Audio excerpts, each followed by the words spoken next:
Hai semuanya. Kembali lagi bersama kami berdua. Aku Kabigel dan partner Aku Kareno. di podcast Koma Kacamata Anak Muda. Oke, jadi seperti yang kalian lihat, kita udah berkumpul nih. Kami berdua juga udah mengundang teman-teman kita untuk kita aja diskusi nih. Kita bisa kenalan kali ya, karena mungkin banyak yang udah lupa nih. Mulai dari yang dari sini deh, yang paling ketiga ya. Oke, halo semuanya, perkenalkan nama aku Rahel. Halo, nama aku Cinta. Halo, nama aku Runi. Halo, nama aku Grace. Halo, nama aku Chelsea. Oke, tadi kan kita udah kenal untuk mengingat teman-teman kita yang kemarin sudah datang podcast pertama kita nih Kak. Iya. Nah, karena kita udah kenalan satu sama lain nih Kak, kira-kira hari ini kita mau bahas apa sih di sesi podcast kita pada hari ini? Jadi Kak, kita nih sekarang mau membahas kasus yang sedang viral, sedang hot pastinya dan juga sedang fresh. Kasus-kasus yang akhir-akhir ini sedang banyak diberitakan nih Kak. Jadi kita mau membahas tentang Taman Safari OCI, yaitu Oriental Circus Indonesia nih Kak. Yang katanya di sana adalah suatu kasus yang terselubung yang baru ketahuan nih Kak. Oh gitu ya Kak. Kira-kira apa nih Kak yang mau dipertanyakan ke kakak-kakak di sini? Nah, ya karena kita mau membuka sesi diskusi ini, kita bukalah siapa yang tahu nih apa yang terjadi dalam kasus tersebut. Kak Grace nih. Oke, berdasarkan berita yang saya ketahui, kasus itu melibatkan eksploitasi pemain sirkus yang dipaksa bekerja secara tidak manusiawi, yang dimana di dalamnya mereka diperlakukan secara tidak adil, kondisi kerja yang tidak aman, serta melakukan kerja secara berlebihan. Oke, itu berarti sudah jatuhnya tuh kemanusiaan ya? Kemanusiaan sih Kak itu Kak. Dan hal kayak gitu tuh pasti ada dalangnya nggak sih Kak? Iya. Nggak mungkin nggak ada dalangnya Kak. Pasti ada lah beberapa orang yang udah mengatur semuanya tersebut Kak. Siapa yang tahu ya? Siapa dalangnya atau siapalah yang berperan penting tuh dalam kasus tersebut ini? Oh, Kak Grace Oke, lagi Kak nih. Grace lagi nih. Kayaknya Kak Grace tahu banyak nih tentang kasus ini. Oh, iya. Ngikutin kasus ini, ngikutin. Waduh. Menurut saya itu berdasarkan berita, pelakunya itu adalah manajemen sirkus yang mengabaikan kesejahteraan para pemain secara finansial. Kemudian para korbannya itu termasuk pemain sirkus yaitu akrobat, badut, dan pelatih hewan. Oke. Berarti lumayan banyak nih ya. Dan tersangkanya adalah manajemen si sirkus itu, tapi belum ada tersangka pasti kayak siapa orangnya, siapa namanya Kak, karena masih diselidiki dan masih banyak nih tersangka-tersangka yang perlu diselidiki nih Kak. Nah, aku dengar-dengar juga ini kayak kasusnya udah lama ya Kak ya. Bener sih Kak, gak Kayaknya- mungkin hari ini. Iya, kayaknya kita harus bahas deh Kak. Ini tuh dari kapan sih? Nih, coba aku. Oh, Oke. Nah, kasus ini tuh bener tuh kayak kata Kak Bigel tuh. Lama banget dari 28 tahun yang lalu, 1997. Kita umurnya berapa? 18 tahun. Banyak banget itu, selama apa itu? Dan baru ketahuan sekarang. Aku belum lahir tuh Kak. Ini kita belum lahir itu, masih di mana kita itu? Nah, itu 28 tahun dari 1997 dan baru ketahuan sekarang. Harusnya sih dari tahun-tahun lalu tuh udah ada mungkin kecil-kecil, cuma emang benar-benar baru ketahuan sekarang karena ada investigasi yang mendalam. Jadi akhirnya ketahuan. Nyebelin ya. Iya sih, benar sih. Emang mau ditutup-tutupin kayak apapun juga pasti akan ketahuan. Sepandai-pandai tupai melompat pasti akan jatuh. Iya, itulah peribahasanya ya guys. Oke. Nah, kira-kira kan ini kasusnya udah lama. iya. Berarti emang ini di mana sih kasusnya itu Tempatnya terjadi? tuh loh. Tempatnya tuh di mana sih? Ada yang tahu tempatnya? Oke. Jadi tempat eksploitasi ini terjadi di Taman Safari Indonesia. Jadi ini tempat yang seharusnya bisa jadi destinasi tempat kita berwisatakan buat semua kalangan, tapi ini malah jadi tempat yang begitu seperti neraka untuk para pemain-pemain sirkus itu. Aduh, kasian banget sih Kak. Taman Safari yang di Bogor itu kan ya Kak? Iya. Nah, itu kan kayak dari awal juga ditulis taman gitu. Berarti Iya. kayak tempat buat kita bermain, buat Asik-asik. kita refreshing nggak sih Dan kak? image-nya tuh selalu bagus loh di Iya. mata masyarakat kak. Namanya juga Taman Safari udah pasti buat healing gak sih kak? Iya, apalagi isinya hewan-hewan kan kak. Wah ternyata dark web-nya tuh banyak banget nih. Tapi aku masih kepo sih kak.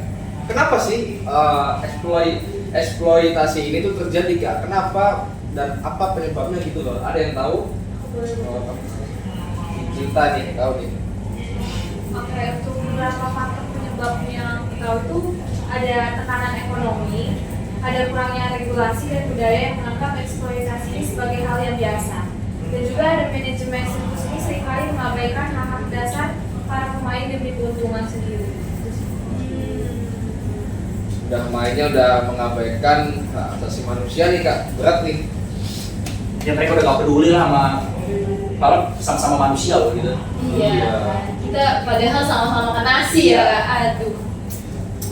Aku mau tanya lagi deh. Kayak bagaimana sih kasus ini tuh bisa terjadi, kayak bagaimana juga kita bisa mengatasinya nih. Ada lah yang punya pendapat nih. Oh, Saya kayak Kak Eli. Oke, jadi itu eksploitasi mereka itu adalah sumber daya manusia di mana korban-korban di situ dipaksa kerja terus, bahkan ada yang disetrum, ada yang dipaksa buat kerja walaupun lagi hamil, dan mereka ada yang bilang tuh mereka tuh nggak digaji dan tempat kerja mereka tuh nggak aman dan nggak nyaman. Dan untuk sistem solusinya tuh dia harusnya pemerintah menegakkan hukum dan juga harus mendengarkan dari saksi-saksinya. Jadi itu para pemain sirkusnya tidak merasa seperti diperbudak lagi. benar sih kak. Ini wah sampai di setrum itu sampai Bahkan nggak dapat gaji loh kak. iya di Yang hamil. dihamil Ada yang hamil, orang yang Kak. hamil pun bisa ya begitu juga, benar-benar kayak nggak lihat fisik sudut pandang siapapun itu, kayak wah parah banget sih kak. Bahkan aku juga dengar nih kak, kayak ada yang kena kecelakaan saat sedang memerankan pemain sirkus. Dia ini sampai ini kak, patah tulang jadi lumpuh dia kak. Tapi tidak ditanggung sama yang mempekerjakan mereka ini. Benar-benar nggak manusiawi banget sih kak. Nah kira-kira ini kan nggak etis banget lah ya buat kita sebagai warga negara Indonesia. Nah kita kan di Indonesia ini kan punya dasar ya kan, dasar negara, dasarnya yaitu Pancasila nih. Iya nih. Nah kira-kira ini tuh sudah melanggar sila keberapa sih kak? Dari sila 1 sampai 5 deh. Ada yang bisa jawab? Nah, Sasa nih guys. Mas Sasa. Oke, jadi di sini tuh ada 2 sila yang dilanggar. Yang pertama itu sila yang kedua, kemanusiaan yang adil dan beradab. Jadi karena eksploitasi pemain sirkus itu jelas banget melanggar prinsip kemanusiaan yang adil dan beradab. Kemudian yang kedua itu ada sila kelima, keadilan sosial bagi seluruh rakyat Indonesia. Karena kondisi kerja yang nggak adil dan pembayaran mereka tidak layak, itu melanggar ke dalam prinsip keadilan sosial. Oke. Jadi melanggar sila kedua dan kelima nih kak saya. Ya sih guys, emang 2 sila itu emang juga berhubungan erat tentang keadilan, tentang hak asasi manusia yang harusnya setiap manusia mendapat keadilan yang sama nih guys. Nah terus nih kak, nggak mungkin gak sih nggak melanggar UUD? Udah pasti ngelanggar sih kak. Nah kira-kira apa yang bisa dibilang ini tuh bisa jadi pelanggaran di UUD itu masuk dalam pasal berapa sih kak? Coba kalau kabarnya ini. Oh ini. Nah, dia ini kena kasusnya tuh berat banget lah. Dia tuh kena Undang-Undang Nomor 13 tahun 2003 tentang ketenagakerjaan. Yang artinya tuh mengatur hak pekerja dan kondisi kerja yang layak. Ini aja kerjanya nggak layak. Iya. Kena 1 itu dia. Dan Undang-Undang Nomor 39 tahun 1999 tentang hak asasi manusia, kita sebut HAM, menjamin hak asasi manusia sebagai setiap warga negara. Jadi kita aja yang tadi aja sesuai dengan kesaksian teman-teman kita tadi, ada yang sampai hamil itu tetap kerja, nggak dikasih gaji, itu tuh udah melanggar HAM, itu tuh, kena tuh berat banget tuh. Iya. Sebenarnya aspek dalam HAM ini tuh banyak ya kak ya Banyak banget, kasusnya. Kak. Sampai melanggar hak asasi manusia tuh menurutku udah parah banget sih. Karena kita sekali lagi aku bilang kalau misalkan kita sama-sama makan nasi gitu. Dan pelanggarannya cukup berat dan aku yakin sebenarnya banyak sih Kak kasus-kasus HAM yang kayak gini Kak. Betul. Cuma ini terutama ini tuh sangat gimana ya, benar-benar udah melanggar HAM banget, kayak udah gak dikasih gaji, diperlakukan secara tidak manusiawi, bahkan mungkin lebih buruk dari diperlakukan dibanding dengan hewan nih Kak. Karena udah banyak banget kasus kayak gini, ada gak sih Kak solusi buat mengatasi kasus kayak gini yang udah banyak banget terjadi nih Kak? Ya, yang sebenarnya tuh bisa dibilang ini oknum yang melakukan hal Oknum, ini. Kak, iya. Kita nggak boleh jadi negara kita tuh seperti ini gitu. Kira-kira solusinya gimana sih Kak? Nah, coba aku lagi. Lagi. Soalnya aku ngikutin banget kasus ini nih. Woi. Semangat. Oke, yang pertama tuh kita ada advokasi. Nah, advokasi itu artinya kita harus meningkatkan kesadaran masyarakat, terutama kepada pemain sirkus itu. Jadi ya kalau kita tuh manusia coy, kita tuh punya hati. Pakailah hati kalian udah gitu. Dan juga punya akal ya Kak ya. Nah, habis itu reformasi hukum. Ini kalau ini soalnya tegas banget nih. Memperkuat regulasi dan penegakan hukum terkait kondisi kerja dan di industri hiburan. Ini yang artinya tuh harus benar-benar bertindak tegas apa yang harus kita lakukan, apalagi sirkus dihadapi ini. Nah, dan sistem dukungan menyediakan kedudukan fisiologis dan finansial bagi para pemain sirkus yang menjadi korban eksploitasi. Nah, jadi buat kalian teman-teman yang merasa dekat dengan pemain sirkus yang jadi korban, apalagi kalian contohnya anak-anak psikologi, kasihlah mereka bantuan gitu, pengobatan yang dalam jiwa, karena mereka tuh udah, kalau anak sini tuh bilang Gen Z itu kena mental, mereka tuh mental mereka tuh udah breakdown banget. Jadi ya ayo kita sama-sama teman-teman buat jangan ada kejadian kayak gitu lagi. Soalnya saya sebut tadi itu biadab gitu soalnya. Bener Kak. Ngeri.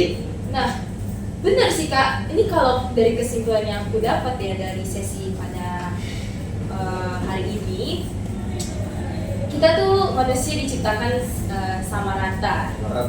Diciptakan sama Tuhan dengan sama rata, sama-sama makan nasi, sama-sama punya hak dan kewajiban dan juga punya kerataan yang sama lah, kesetaraan yang sama. Kita nggak bisa menjatuhkan manusia dengan manusia gitu, karena kita pun diciptakan juga sama gitu. Kalau dari Kareto tuh gimana? Kalau dari aku sih yang aku dapat dari kasus ini emang hampir sama kayak Kak Bigel. Kita tuh namanya manusia diciptakan juga punya kesetaraan. Kita juga sama-sama makan nasi, kita juga sama-sama manusia yang butuh pakaian, butuh makan, butuh rumah. Harusnya kita juga diperlakukan sama lah sama manusia dengan lainnya. Apalagi kayak aku dengar juga diperlakukan lebih rendah dari hewan. Manusia tuh derajatnya lebih tinggi dari hewan. Betul. Harusnya Lebih tinggi dari malaikat juga Pak. Iya, memanusiakan manusia lah, namanya manusia harus dimanusiakan ya. Betul. Gitu. Oke, mungkin udah cukup kali ya Kak ya. Kita Sudah cukup nih. berdiskusi tentang kasus ini Kak. Terima kasih banyak sih Terima Kak. buat kasih. hari ini. Aku harap diskusi kita ini bisa membangun pandangan kita tentang bagaimana sih kita memanusiakan seperti selayaknya manusia. Oke, terima kasih buat teman-teman yang sudah hadir, Kak Rahel, Kak Cinta, Kak Runi, Kak Cilsa, dan juga Kak Grace yang hari ini sudah mau menyempatkan harinya, kesibukannya untuk bisa datang pada hari ini. Terima kasih juga untuk Kak Bigel telah bisa memimpin diskusi pada. Terima kasih juga Kak Reno yang sudah mau Sama-sama. memimpin. Oke, guys, sampai di sini dulu buat sesi podcast kita pada hari ini, and bye.